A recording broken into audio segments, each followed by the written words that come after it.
Meu interesse pela luteria nasceu na década de 70. Para ser mais preciso, em 1977, quando eu cursava o curso ginasial no Ginásio Pernambucano. Lá eu fui convidado para participar da banda do ginásio pelo instrutor Jader de Alemão Cisneiro, né, que na época ele tinha 86 dobrados dele, da banda.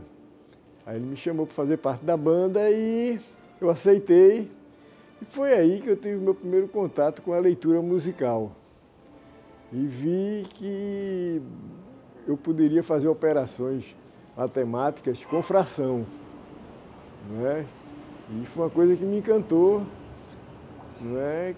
E eu comecei a gostar de matemática e lá eu toquei alguns instrumentos na banda. E ele também era professor de arte. Ele deu um trabalho para a gente entregar no final do ano. E esse trabalho foi a confecção do instrumento musical. Bom, aí eu comecei a pesquisar sobre instrumentos musicais e a distância dos trastes, essa distância aqui, isso me chamou muita atenção, né, por eu não achar uma simetria, tá entendendo, que eu entendesse em relação à distância deles. E eu comecei a pesquisar e cheguei a Pitágoras. Foi um matemático, nasceu no século V e fez essa regra de 18. E aí abriu minha cabeça para a pesquisa de instrumentos musicais. No final do ano, eu não tinha concluído o instrumento, porque eu estava pesquisando e mostrei toda essa pesquisa ao Jader, né, da história dos instrumentos. Cheguei na palavra luthieria, né, que era quem confeccionava violinos, e ele me deu 10, só pela pesquisa que eu fiz, sem entregar o instrumento musical na época. Foi assim que começou o meu interesse pela luthieria.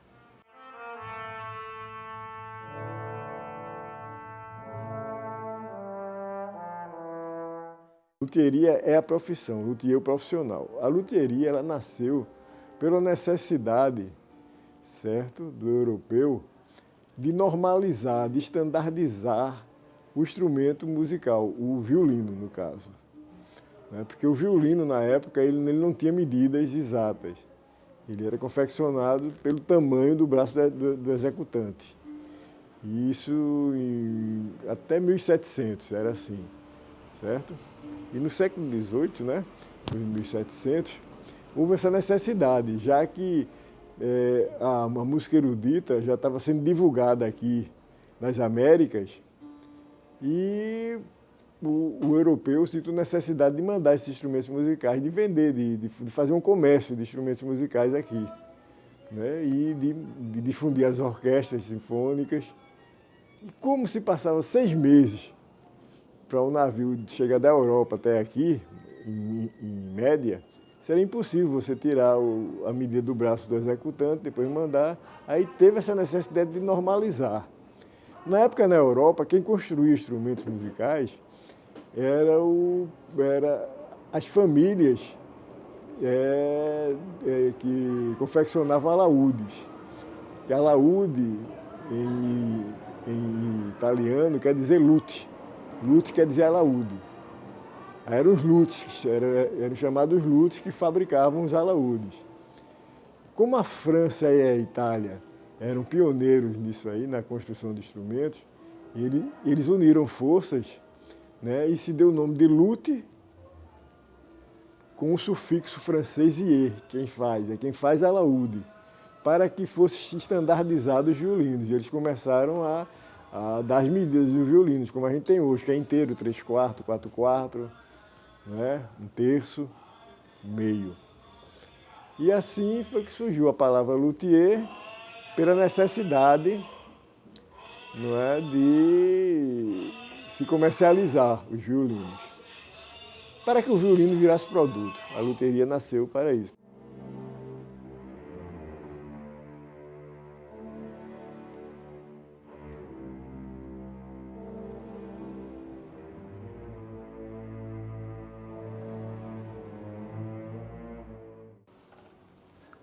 Aí nasceram as castas, certo?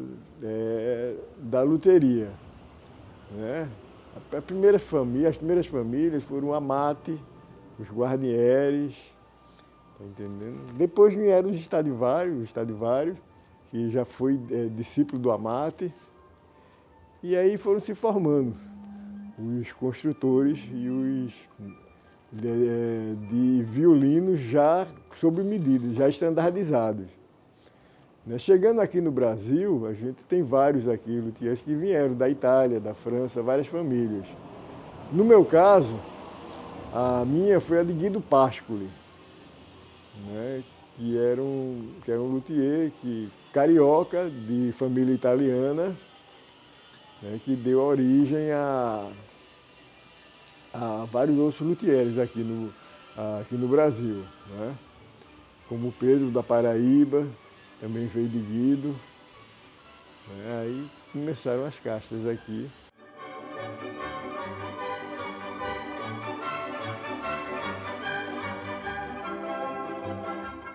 Hoje em dia, a gente vê que as pessoas uniram o nome de mestres artesãos, de restauradores de instrumentos de sopro, instrumentos de metais, aí uniram a palavra luthier. Aí a palavra foi apropriada para outros instrumentos, para estar entendendo outras definições. Mas o que define a luteria é normalizar o violino. Ela nasceu para que o violino virasse produto.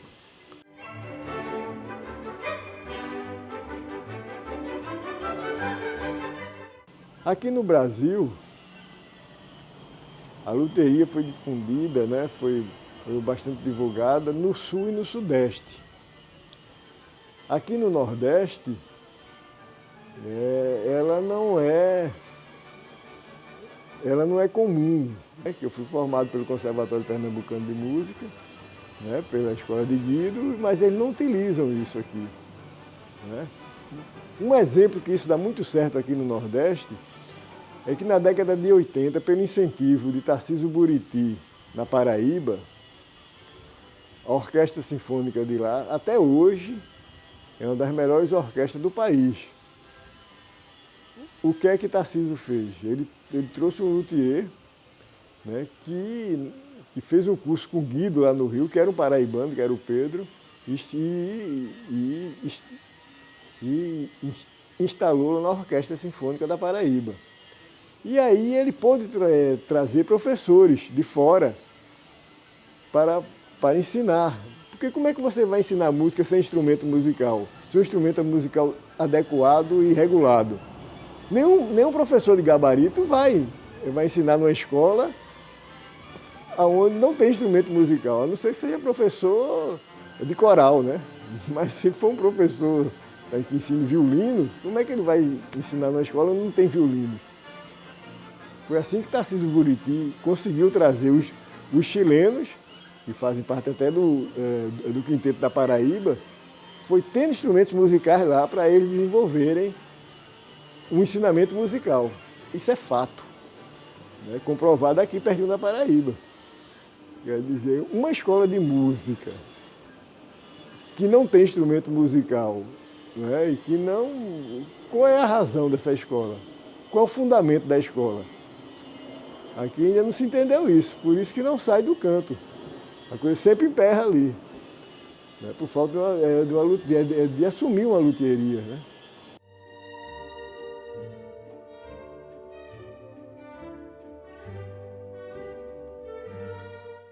A luthieria, ela é um pool de técnicas, né? Você tem nela marcenaria, né, por causa da madeira dos instrumentos, não é? Se você mexer com outros materiais, aí no meu caso, eu também mexo com alumínio, depois eu mostro isso para vocês. E você tem matemática, física, química, para trabalhar com os vernizes e ferramentaria. O luthier ele tem que desenvolver suas ferramentas, né, pela sua necessidade, porque você vai desenvolvendo fórmulas e formas de resolver problemas. E você tem que ter uma ferramenta adequada para isso. Hoje em dia a gente pode até usar a internet, né, que é uma boa ferramenta. Aí eu desenvolvi algumas ferramentas, né, que você trabalha direto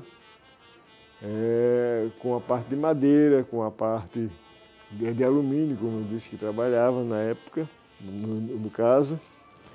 Tem um mini torno que eu faço cravelhas com ele.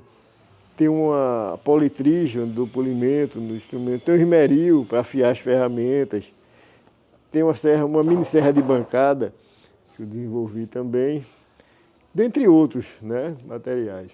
Hoje em dia a gente já tem auxílio de uma impressora 3D, de uma cortadora laser. Tá entendendo? Para a gente fazer gabaritos, a cortadora laser é excelente. Quando você cortar os gabaritos, quer dizer, a gente vai usando da tecnologia que está sendo disponível, dependendo da época, né? Uma pequena bancada, onde eu finalizo os trabalhos, tem um quadro de ferramenta, certo? Furadeiras de bancada, né? Aqui é onde eu termino, eu finalizo, faço ajuste nas almas do violino, assento cavalete de violino. E está tudo à mão aqui, certo? E fica bem, né? E aqui eu finalizo os instrumentos.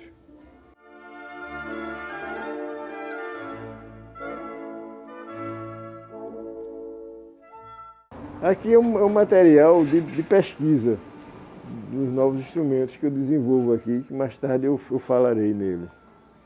Certo? Que é em alumínio, a pesquisa que eu faço em alumínio.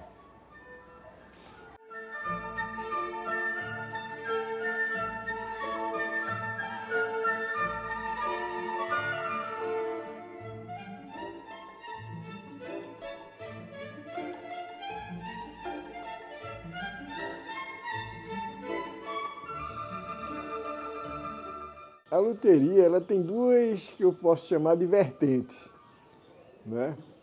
Uma é a de restauro de instrumento, que é uma prática que a gente faz sempre, que todo instrumento musical de cordas ele necessita de uma manutenção periódica.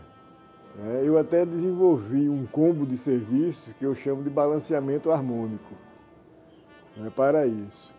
E a outra é a de construção de instrumento. Nessa área, eu não escolhi confeccionar instrumentos já existentes. Eu tentei fazer uma inovação, tá entendendo, dos instrumentos, fazer uma evolução dos instrumentos. Quando eu fiz o curso de luteria, que foi no Conservatório Pernambucano de Música, na gestão de Dona Eliana Caldas, na década de 80, né, que foi uma visão empreendedora de Dona Eliana, que eu cheguei lá querendo fazer um curso de luteria, eles não tinham, mas coincidiu de ter um rapaz do Projeto Aspiral, na época lá, que estava fazendo uma visita a ela e nós entramos na mesma sala, eu, Dona Eliana e ele, e eu mostrei o instrumento que eu tinha feito como autodidata e queria fazer um curso, e ele me perguntou se podia levar a foto para Fernando, que já estava dando, que era um discípulo de Guido, que já estava dando curso. Aí ele levou para o Rio. 2 semanas depois, o Fernando ligou para a Dona Eliana, mostrando interesse em fazer esse curso. E Dona Eliana, com a visão empreendedora, disse: eu eu formo o Paulo Sérgio aqui, eu dou o curso a ele aqui, ele fica consertando os instrumentos do conservatório, em vez de eu trazer o Fernando do Rio de Janeiro para cá. Assim começou o meu curso de luteria no conservatório. Mas voltando à confecção de instrumentos, aí eu sempre, sim, aí na época também eu ganhei uma bolsa para estudar instrumento no conservatório. E eu fui estudar justamente o contrabaixo acústico. E eu sofria bullying direto por estudar instrumento. O pessoal que tocava flauta mesmo, flautinho, achava, Paulo, botava o flautinho no bolso e ia embora e eu ia arrastando esse instrumento. Eu acho que fui eu até que criei rodinha para essas malas. Eu acho que fui eu que... A primeira mala que eu criei roda foi essa aqui. Eu botei uma rodinha e saí arrastando ele pelo conservatório. Não é? Isso sempre me veio à cabeça. Por que não fazer um instrumento compacto? E eu comecei a trabalhar com as madeiras e as caixas acústicas que a gente já tem natural aqui, como a cabaça, que é o caso dessa viola aqui, que eu fiz para Salustiano tocar com uma rabeca que eu fiz de cana da Índia também. E a gente fez um espetáculo lá, do qual o Fernando participou, o Fernando que é professor do Centro de Criatividade Musical, Fernando Nunes. Ele participou dessa peleja, que a gente chamava da peleja da rabeca do Rock in Rio com a viola de cabaça. E eu fui desenvolvendo esse instrumento. E vendo uma questão também da instabilidade dos instrumentos de madeira, que ele é muito instável. Se você, vamos dizer, se você tocar no local onde tiver uma temperatura alta, ele dá outra afinação. Se ele tiver muito frio, você tem outra afinação. E eu comecei a ver outros materiais, como alumínio, né, que até hoje, e também em como você transportar esse instrumento e estudar. Aí,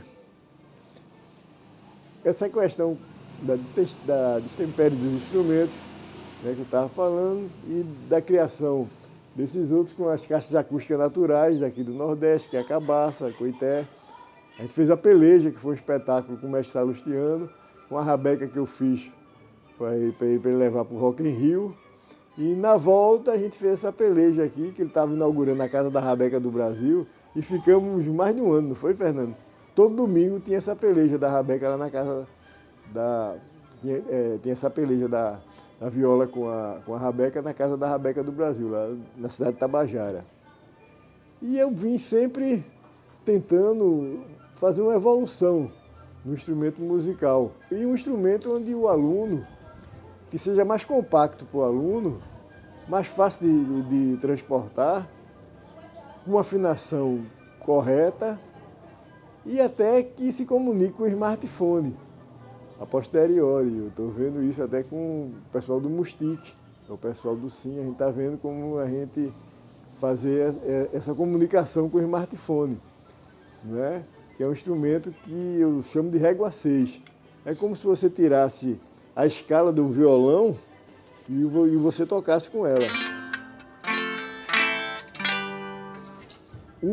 O primeiro que eu fiz é um pouco maior, até o Fernando, é de Fernando esse instrumento aqui, ele está testando esse instrumento lá, certo? Esse é elétrico, esse aqui já tem uma versão acústica,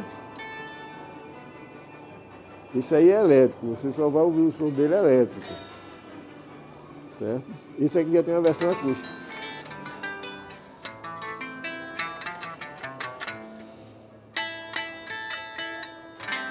Aí a gente vem trabalhando, quer dizer, essa foi a minha forma de trilhar esse caminho da construção. Não dos instrumentos tradicionais, mas já numa forma de evoluir com esses instrumentos.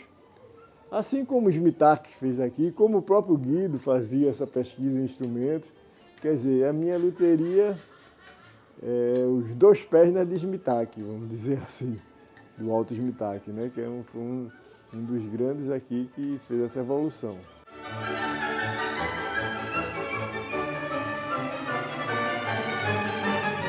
Esse instrumento que o Paulo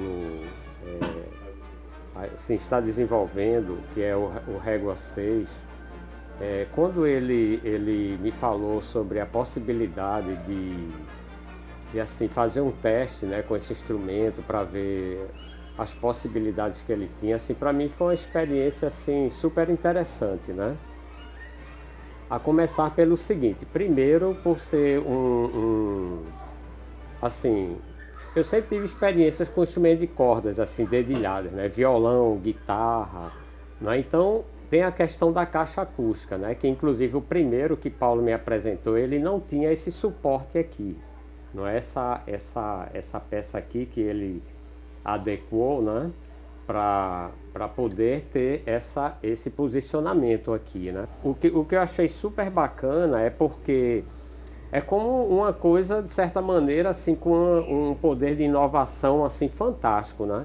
Porque geralmente, por exemplo, a gente está acostumado com o som da madeira, o som acústico, né?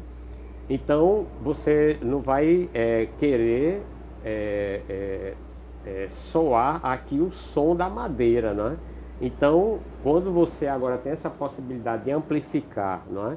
E mesmo ele sem amplificação, ele desenvolveu um sistema que aqui você tem uma caixa acústica, né? Tanto é que se a gente fechar o volume aqui, você vai ouvir com bastante nitidez, né? Que eu achei uma coisa assim super fantástica.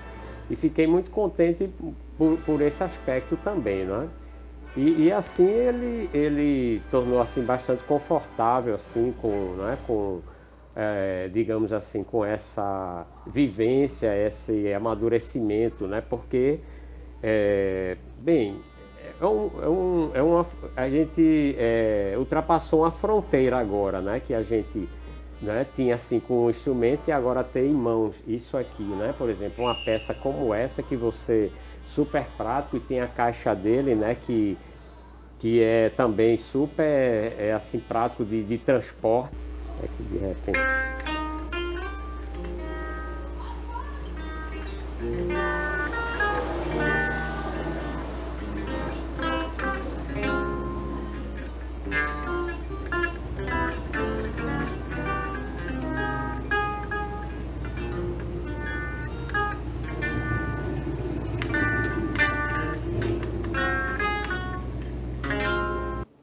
Pronto.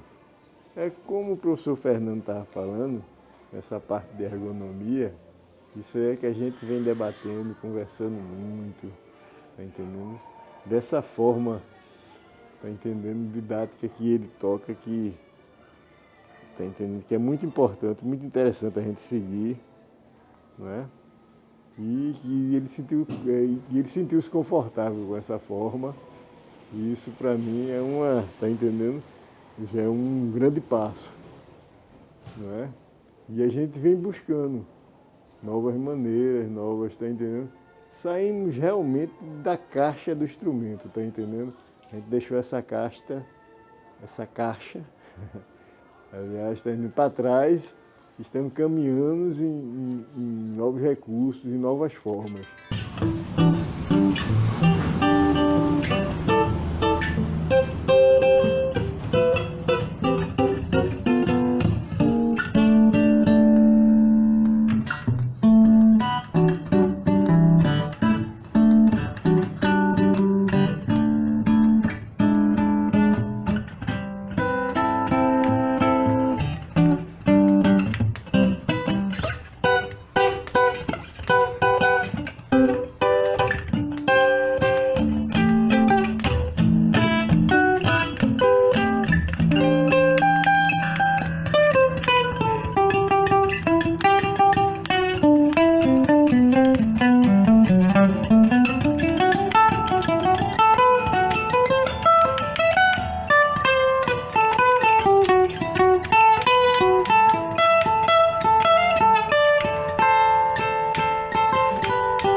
Já passou até para o menor, que é um quintino, que é um quinto desse aí, tá entendendo? Que é mais leve, aí dá para a gente tocar com um misto de cavaquinho, segurando ele aqui como um cavaquinho, né, Fernando? E a gente está desenvolvendo isso.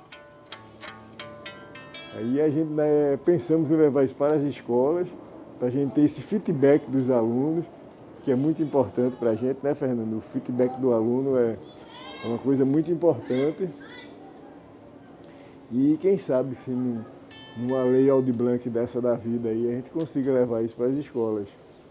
Eu acho que a pesquisa é o grande motor, né, da humanidade. A gente está sempre querendo melhorar, quer sempre estar atualizado, tá entendendo? Porque se o instrumento musical, na minha concepção, ele para e ele não evolui, o aluno só vai buscar ele como se fosse um dado histórico, mas não como, tá entendendo, como uma prática atual. Eu acho que a gente tem que contribuir para isso. Tá entendendo? Para o violão não vira uma peça de museu. Olha, aqui era como o alaúde virou. Não é? Aí por isso que esse lado da pesquisa é muito importante.